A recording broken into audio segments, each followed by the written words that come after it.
여러분 반갑습니다. 여러분의 멘탈 전도사 천만세입니다.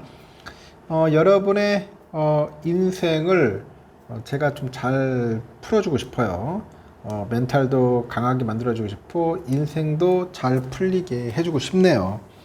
뭐 주식 투자를 잘하는 걸 떠나서 저는 그래요. 뭐 주식은 그 둘째 치고 인생 삶이 더 중요하지 않겠습니까?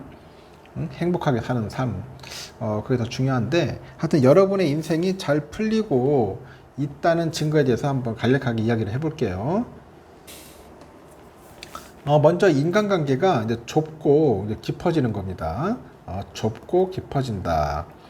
인생을 혼란스럽게 하던 쭉정이 같은 사람들은 떠나고 이 좋은 사람 몇몇만 남았다는 것은 이 좁고 깊은 관계를 맺게 되었고, 그 결과 인간관계에서 오늘 불안보다는 안정감이 더 커졌다는 겁니다. 안정감이 더 커졌다는 뜻인데, 상당히 중요합니다. 좁고 깊어져라.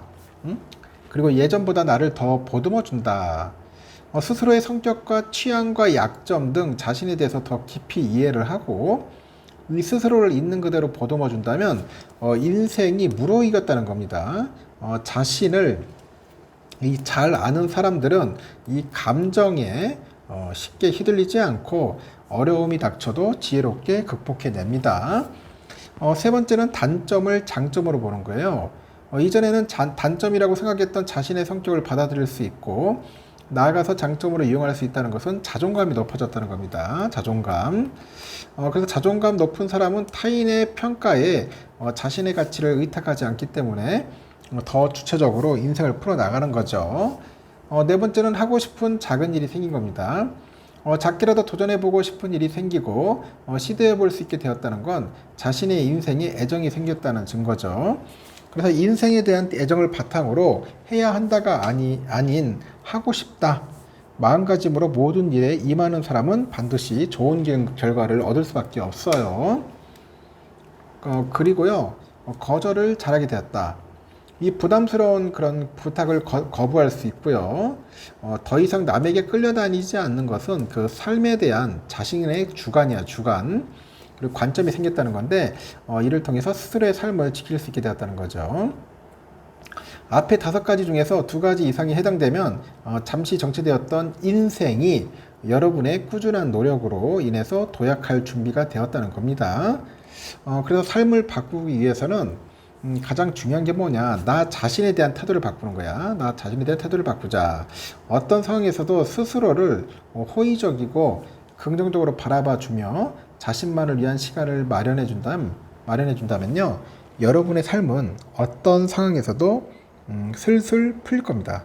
슬슬 풀려나갈 것이다. 자신의 태도를 바꾸도록 노력을 하는 게 더 중요한 것 같습니다. 하여튼 도움이 되었으면 좋겠습니다.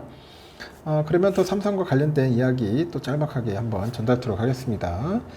뭐 삼성전자 투자하시는 분들이 또 많더라고요. 근데 투자하실 때 좀 신중했으면 좋겠습니다.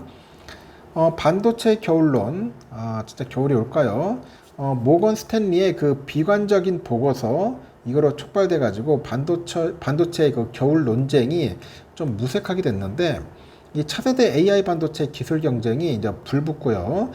HBM의 그런 수요가 이어지면서 이런 이야기들이 있네요.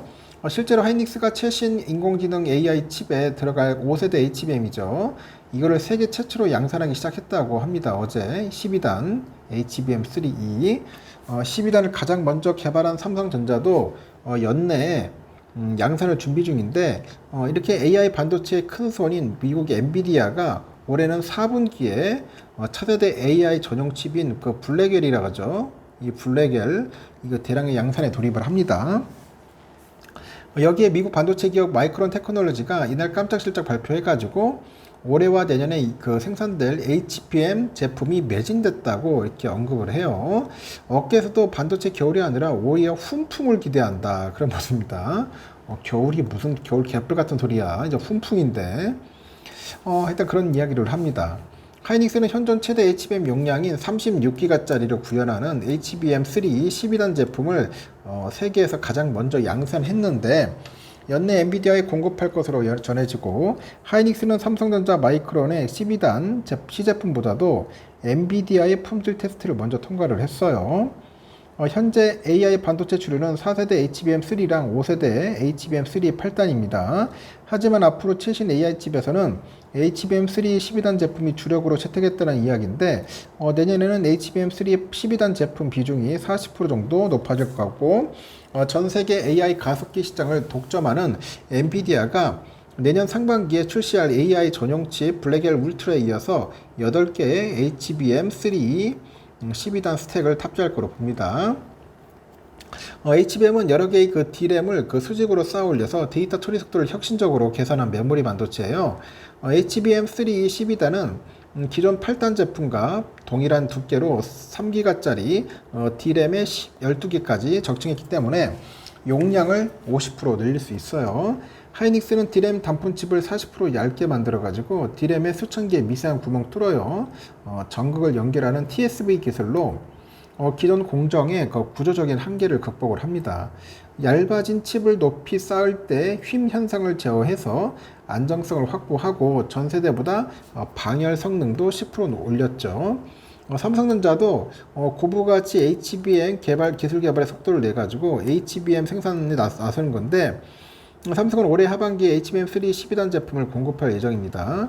HBM은 고객사에 요구하는 성능과 물량, 여기에 맞춰서 주문형 제품인 만큼 공급 과잉 문제가 적다는 겁니다. 이렇게 마이크론은 AI 데이터 센터 서버용 D램하고 HBM 판매 확대에 힘입어서 어닝 서프라이즈를 보였습니다. 마이크론은 올해 8월 말에 종료된 2024 회계년도 4분기 매출이 전년 동기보다 무려 93%나 늘었대요. 93% 늘어가지고 77억 5천만 달러 기록을 했다고 합니다. 엄청나죠? 엄청납니다. 그 재미있는 이야기네요. 이번에 삼성전자가 한국은행 금융결제원과 함께 서울 중구 한국은행 본관에서 삼성 월렛의 모바일 현금카드 서비스를 위한 업무 협약을 체결했고, 삼성 월렛은 삼성전자의 그 앱 지갑 플랫폼인데, 당초에 한국을 제외한 전 지역에서 삼성페이 대신에 서비스나 한국도 지난 3월부터 삼성페이에서 삼성 월렛으로 통합이 됐습니다.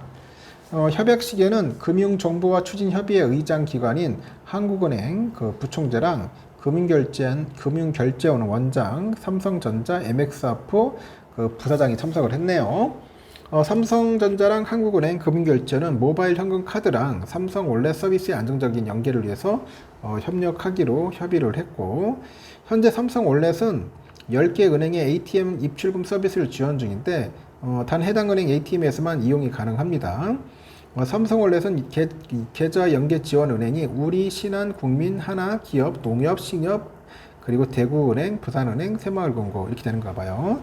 하지만 이날 MOU를 통해서 삼성월렛 사용자는 앞으로 모바일 현금카드 사업에 참여하고 있는 국내 17개 은행의 ATM 입출금도 이용할 수 있게 되는 것 같아요. 모바일 현금카드 참여 은행은 17개로 우리, 신한, SC제일 등등등 해서 농수협 중앙회까지 가는가 봅니다. 그래서 특히 17개 은행의 경우 당행거래는 물론이고 타행거래, 편의점 ATM 이용 가능하고 서비스 이용 방식도 기존의 NF 통신 방식에서 QR 방식까지 확대되네요. 그래서 현금 입출금 서비스를 더욱 편리하게 이용할 수 있다고 합니다. 실물 현금카드 없이 온오프라인 상거래 결제, 상거래 시 발생하는 거스름돈 적립 서비스 등도 삼성 월렛 앱에서 편리하게 이용할 수 있어요. 사용자는 그 월렛에서 아이템 추가하는 메뉴를 실행하고 모바일 현금카드를 선택한 뒤에 본인 인증 후에 연결할 계좌번호를 입력해서 비밀번호 설정하면은 이 모바일 현금카드를 발급받아서 월렛에서 사용할 수 있다고 합니다. 삼성은 지속적으로 삼성 월렛에 더욱 다양한 금융 기능을 도입을 해가지고 사용자 경험을 확대해 나갈 거라고 하니까 관심 있는 분들은 한번 사용해 보시기 바랍니다. 그리고 아주 또 재밌는 이야기가 있네요. 또 보니까 그 하이닉스 KB금융은 안 되고 하이닉스는 된 이유, 지금 밸류업에 관련된 그런 이야기들이 좀 많이 있는 것 같아요. 밸류업. 코리아 밸류업 지수 공개 후 편입 종목과 선정 기준에 대한 혹평이 이어지다 보니 한국거래소가 직접 해명이 나섰는데 연내 편입 종목 변경 여지도 열어놨어요. 어제 보니까 서울 여의도 한국거래소 긴급 브리핑을 열었어요. 최근에 논란이 된 밸류업 지수 편입과 미편입 종목과 선정 절차를 설명을 했는데 각계 전문가 의견과 향후 밸류업 계획 공시 추이 등을 감안해서 올해 안에 구성 종목을 변경하는 방안을 적극 검토할 거랍니다. 당초에 내년 6월 첫 정기 변경을 실시할 계획이었는데 향후 그 비판 여론을 감안해서 일정을 좀 앞당긴 것 같습니다. 지난해 적자를 기록해서 수익성 요건을 충족하지 못한 하이닉스가 지수가 편입된 데 대해서 거래소는 잔류 특례 제도가 종료됐다. 그럽니다. 반도체 산업과 시장의 대표성 15%에 육박하는 지수 내 비중, 최근의 호실적, 향후 실적 전망, 업계 의견 등을 종합적으로 감안을 해서 편출을 보류했다는 거네요. 그래서 이번에 하이닉스를 편입하지 않았다가 내년에 리밸런싱 때 포함하면은 시가총액 기준 교체 비중이 30%를 초과하는 문제가 발생하고 이 경우 상장지수 펀드 등 관련 상품 운용에 많은 제약이 생기기 때문에 현실적인 부분도 고려했다고 합니다. 시장에서는 밸류업 그 수혜 대표 주자로 꼽혀온 KB금융, 하나금융 지수에서 빠진 게 의아하다는 거죠. 거래소는 KB하고 하나금융이 각각 자기 자본 이익률하고 주가 손자산 비율 요건을 충족하지 못했다고 하네요. 주주 환원 등 특정 요건이 우수해도 여타 그 질적 요건이 미흡한 기업은 미편입될 수 있다고 합니다. 앞서서 거래소는 밸류업 지수 편입 5단계 선별 검사 기준으로 시가총액과 수익성 주주 환원 실시 여부 함께 PBR 상위 50%와 산업군 내 ROE, 순위 우수 등을 제시한 바 있다고 하죠. 그래서 그런 이야기들이 있다는 거 참고하시기 보고요. 최주선 삼성디스플레이 사장이 미국의 중국산 디스플레이 제재 가능성에 따른 업계 영향이 돼서 좀 더 지켜봐야 할 것 같다고 합니다. 보니까 어제 송파구 롯데 호텔에서 제15회 디스플레이 날 기념식에 앞서서 취재진과 만나 이야기를 했는데 미국 하원의 중국 특위 존 물레냐 그 위원장이 25일 로이드 오스틴 국방장관에게 서한을 보내서 국가 안보 위협을 이유로 중국의 디스플레이 제조업체인 BOE하고 텐마를 제재 명단에 올릴 것을 촉구를 합니다. 일각에서는 미국의 중국 디스플레이 제재가 실현될 경우 삼성 디스플레이, LG 디스플레이 등 국내 기업들이 반사 이익을 볼 수 있는 거죠. 중국의 첨단 산업 제재가 반도체뿐 아니라 디스플레이로 확대되면 중국과 치열한 경쟁을 벌이는 한국 디스플레이 업계에 숨통이 트일 수 있는 거죠. 중국의 최대 디스플레이 업체인 BOE가 자국 기업인 TV, 모바일 제품뿐 아니라 애플, 아이폰 주요 모델에도 디스플레이를 공급해요. 하반기 6기 발광 다이오드 시장 전망과 관련해서 좀 더 지켜봐야 하는데 보수적으로 보고 있대요. 전 세계 디스플레이 시장은 소폭 상승세를 이어가는 건데 올레드에서는 중국의 성장세가 한국보다 더 클 것 같습니다. 시장 조사업체에 보면 전 세계 디스플레이 생산 능력은 지난해보다 28년까지 연평균 1.4% 증가할 것 같네요. 액정 표시장치 LCD가 연평균 1%, 올레드 연평균 4.8% 성장할 것으로 봅니다. 다만 올레드 생산의 경우 중국이 23년부터 28년까지 연평균 8%의 성장률을 기록해서 한국의 연평균 성장률보다 4배 빠른 성장세를 보이면서 한국을 추월할 것이다. 그렇게 예상을 하는 것 같습니다. 참고하시기 바랍니다. 여기까지 하겠습니다, 여러분. 좋은 하루 보내십시오.